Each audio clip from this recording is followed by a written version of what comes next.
Hello ನಮಸ್ತೆ ಗೆಳೆಯರೇ. ಸ್ಯಾಂಡಲ್ವುಡ್ನಲ್ಲಿ ಇತ್ತೀಚಿನ ಹಾಟ್ ಸುದ್ದಿ ಏನಂದ್ರೆ ನಮ್ಮ ಯುವರಾಜ್ ಕುಮಾರ್ ಮುಂದಿನ ಸಿನಿಮಾ ತರುಣ್ ಕಿಶೋರ್ ಸುಧೀರ್ ಜೊತೆ ಬರ್ತಿದೆ ಅನ್ನೋ ಮಾತು. ತರುಣ್ ಸುಧೀರ್ ಇತ್ತೀಚೆಗೆ ಏಳುಮಲೆ ಸಿನಿಮಾ ಪ್ರೀಮಿಯರ್ ಶೋ ಮಾಡಿದ್ರು ಹಾಗೂ ಈ ಚಿತ್ರಕ್ಕೆ ಅವರೇ ನಿರ್ಮಾಪಕರು ಕೂಡ ಹೌದು. ಜನರಿಂದ ಚೆನ್ನಾಗಿಯೇ ರೆಸ್ಪಾನ್ಸ್ ಸಿಕ್ಕಿತು. ಯುವ ಅವರು ಕೂಡ ಚಿತ್ರದ ಪ್ರೀಮಿಯರ್ಗೆ ಬಂದಿದ್ರು. ಈಗ ಯುವರಾಜ್ ಜೊತೆ ಹೊಸ ಸಿನಿಮಾ ಮಾಡ್ತಾರೆ ಅನ್ನೋ ಸುದ್ದಿ ಸೋಷಿಯಲ್ ಮೀಡಿಯಾದಲ್ಲಿ ಫುಲ್ ಟ್ರೆಂಡ್ ಆಗ್ತಿದೆ. ಆದ್ರೆ ಇದರ ಜೊತೆಗೆ ಹೊಸ ಪ್ರಶ್ನೆ ಏನಂದ್ರೆ ಯುವರಾಜ್ ಕುಮಾರ್ ಸೂರಿ ಜೊತೆ ಮಾಡ್ತಿದ್ದ ಸಿನಿಮಾ ಏನಾಯ್ತು ಅಂತ. ಮುಹೂರ್ತವೂ ಆಗಿತ್ತು, ಆದ್ರೆ ಆ ಸಿನಿಮಾ ಈಗ ಹೋಲ್ಡ್ ಆಗಿದೆ. ಕಥೆ ಶೂಟಿಂಗ್ ಡಿಲೇ ಕಾರಣ ಅಂತ ಹೇಳ್ತಾರೆ.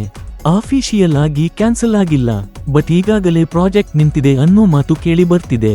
ಸೂರಿ ಅವರು ಕೂಡ ಧ್ರುವ ಸರ್ಜಾಗೆ ಹೊಸ ಸಿನಿಮಾ ಮಾಡ್ತಾ ಇದ್ದಾರಂತೆ.